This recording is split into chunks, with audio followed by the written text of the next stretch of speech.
This CyberSound episode was recorded in alignment with October Security Awareness Month. This is CyberSound, your simplified and fundamentals-focused source for all things cybersecurity, with your hosts, Jason Pufall and Stephen Maresca. Welcome to CyberSound. I'm your host, Jason Pufall, joined today by Michael Grandy, the president of TB&G Incorporated, and Patrick Craven. Pat is the director of the ISC Squared Nonprofit Center for CyberSafety and Education. He's a sought-after speaker and writer on how to keep children and families safe and secure online, and is a regular guest on radio, TV, and podcasts around the world. Pat, thanks for joining. I appreciate your time today. No, thanks for having me. This is going to be fun. So let's just start out right away with, what is the Center for CyberSafety and Education? Great. We're a nonprofit, 501c3. We happen to be headquartered in Clearwater, Florida, but our programs are used internationally, and we are really focused on education is a big part of what we do. We teach people how to be safe online. And all of our programs are put together by the certified cybersecurity professionals of ISC Squared, who help us develop content. So it's high quality content. So we're doing programs for children, for parents, for seniors, all on how to be safe online, as well as we do college scholarships to help the next generation of cybersecurity professionals. So we certainly spend a lot of time here doing education, typically for employees of businesses, and that's a hugely different community, let's say, than elementary school kids. Can you give us a sense of what? It's probably not as different as you think. The elementary kids probably pay more attention in some cases, I have a feeling. So how do you go about educating a group like that, or getting in front of them and making the content meaningful? Yeah, depending upon the age group that we're dealing with, middle school, high school, parents, senior citizens, those are all volunteer-led PowerPoint-style presentations that are done in group settings or done through Zoom or some other type of format like that. The younger children, the elementary school children, we have a program that we use Garfield. We have the exclusive rights to Garfield, that big orange lasagna-loving cat. And we have worked with Jim Davis over the past 6 years of creating cartoons and comic books and posters and stickers and trading cards, all as a fun way to engage younger children on how to be safe online. Because we did some research and found that 40% of elementary school children have already chatted with a stranger online. That's 40% of elementary school kids, not high school, but they're really starting younger and younger. And we knew we had to come up with a better way to reach them than PowerPoints, right? That we all fall asleep during was just not the way to do a second grader. So we came up with something different, and it's been great. It's won 4 educational awards, and it's being used around the world. And Pat, we've talked about how a lot of our clients' organizations are in that K-12 space and the elementary schools. Is there sort of a sweet spot in the elementary level where you see a lot more traction, especially with the Garfield approach and the cartoons? Reading through some of your literature, it seemed like right in that sort of 3rd and 4th grade, so that important time as they evolve into more digital platforms and social media, it was having a greater impact. Yeah, it's. I think everybody's waking up that we have to start younger and younger, that we can't wait until they're in high school or even middle school anymore. As I said, we've got the research of how young they are chatting with strangers online. The average child gets a phone by 10 now. And while you're supposed to be 13 to be on social media, again, our research showed that 50% of elementary school kids already have some sort of profile on social media. So the kids are already online. We can't wait. We can't wait till they get older. And I think educators, I think parents, we're all beginning to realize, we've got to come up with something for the younger kids to begin teaching them basics. You don't have to teach them about Snapchat or TikTok or things like that. You got to teach them basic principles about what to share, what not to share, what's safe to post, what not to post, passwords, things like that is what we try to focus on. And the Garfield program focuses on that 1st through 6th grade is where we try to reach them. And as part of the program for CyberSafety Day, in talking and looking through the literature, it's pretty well packaged for school districts or independent schools to be able to roll out to their staff and faculty and a sort of a lesson plan ready to go. Yeah, what we've done is we've taken the Garfield program and it's designed for small groups. It's not like the PowerPoint where you could put hundreds of people on it. This is designed for the classroom, where a teacher or a volunteer, a librarian, media specialist can put on the program for just a classroom, 30 children. And we've actually put together a box, a kit that has everything that teacher needs to teach that lesson. And there's 3 different lessons available, one on privacy, one on safe posting, and one on cyberbullying. And so it has everything the teacher needs for 30 students. It has the Garfield cartoon. It has 30 comic books. It has 30 stickers, posters to hang up in the classroom. Everything is right there. And our challenge is always getting the schools to know about it, that the program is available to them out there. I think one of the aspects I love the most is that there's an emphasis on privacy. So, we tend to talk a lot here about security, but the reality is these kids are growing up in an age now where, privacy is almost an afterthought. Posting things on social media, just being very present online all the time. We've given a certain amount of privacy away. And I think starting at an early age, trying to sort of advocate and invoke the idea that it's important to be mindful of, who you're telling things to, what the content you're posting is, how to be mindful online. It's the right time to do it. And I think it's great that you're focused on that. There's just not enough attention, in my opinion, there. No, and parents, at least some of the older ones, they're on the social media. They don't think about it.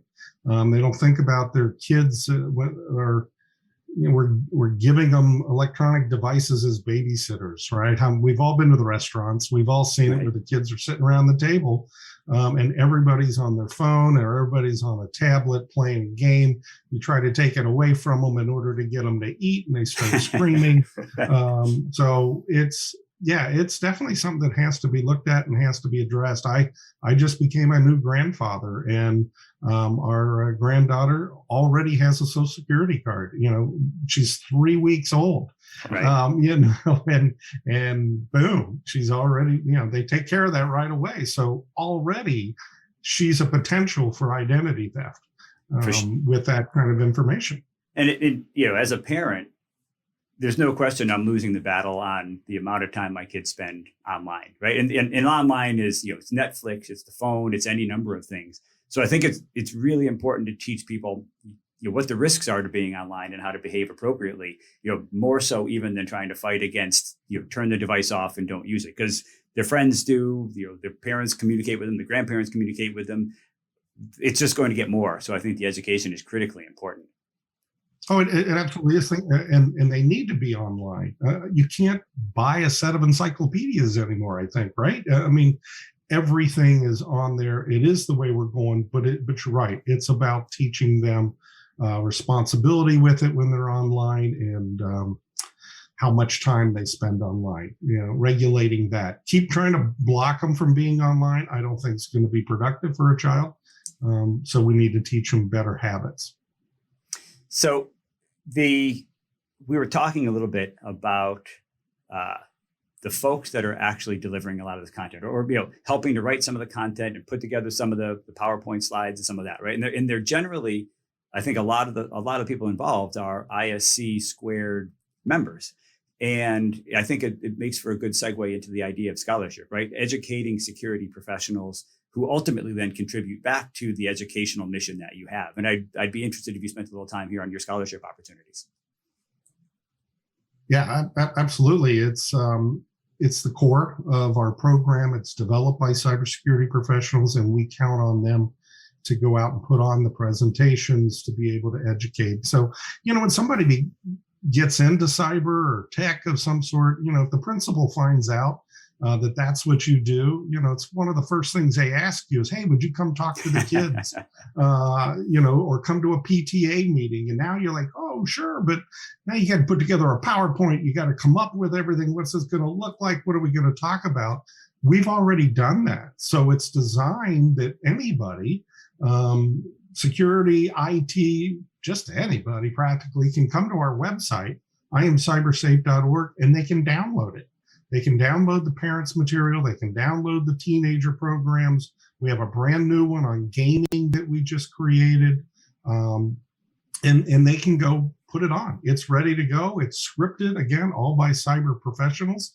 So it's high quality stuff. It's not just, a couple of us sitting around the coffee table coming up with this. It's great stuff for them to be able to just download and go.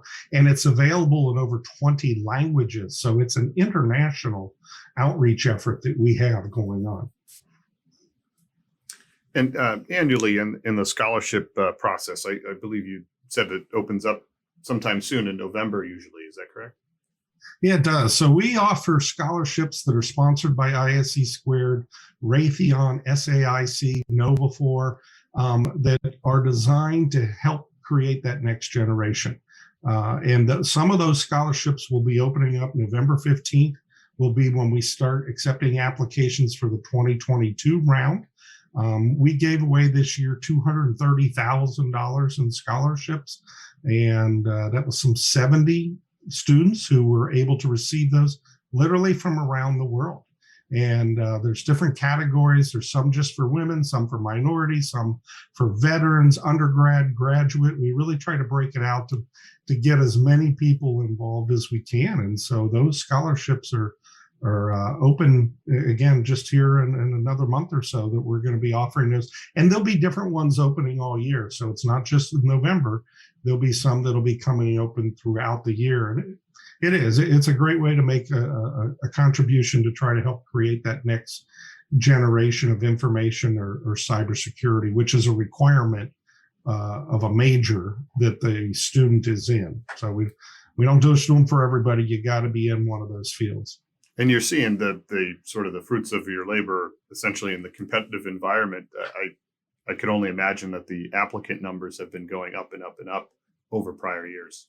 Yeah, they sure have. So when I took over here at the center, I came on board 6 years ago. We had 60 applicants for our scholarship. We're pushing 1,200 applicants now, which is a great sign for the industry as a whole, right? That we got a lot of people who are looking at this as a career. So that's awesome. We're excited that we're giving away 70 scholarships, but when you look at it compared to this growth, we got to come up with more. So we're always looking for more industries.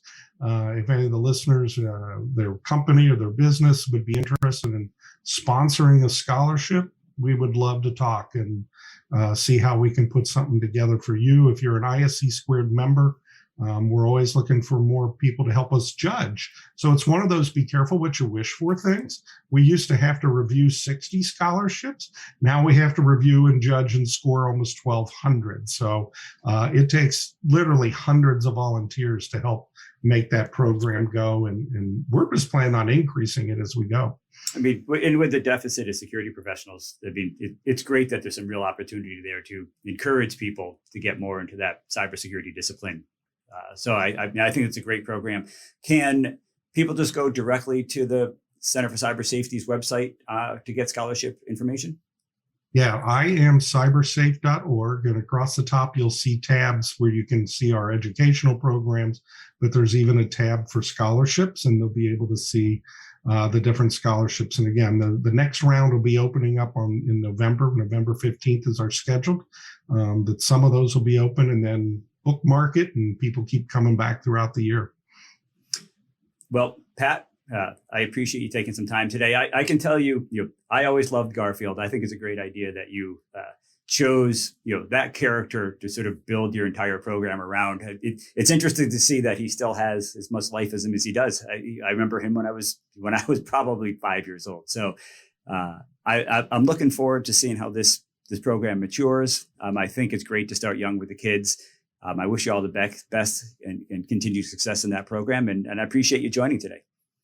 No, thank you so much. I look forward to getting back with you and telling you how good things are going.